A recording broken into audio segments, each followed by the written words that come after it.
I odmah nakon naših uvodničara kuda glavice, pođemo za zvucima ojkavice i treskavice. Još jedne glazbene pojavnosti koju je kao biser nematerijalne baštine zaštitio UNESCO nedaleko u samo zaleđe grada Trogira. KUD Primorski Dolac, jedan je od najmlađih folklornih skupina koje će nam se predstaviti na našoj županijskoj smotri. Osnovano krajem 2008. godine okupilo je 60 članova Primorskog Dolca i okolnih sela.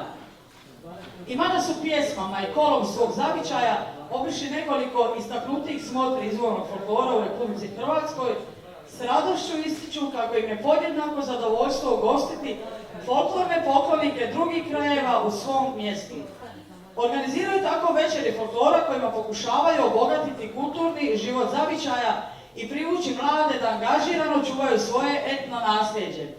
Predstavit će večeras dio svoje folklorne baštine, igrajući kola i to brojalicu uz diple, kolo po naški, kolo na šudarić, te pjevajući autohtone napjeve ojkavice i treskavice.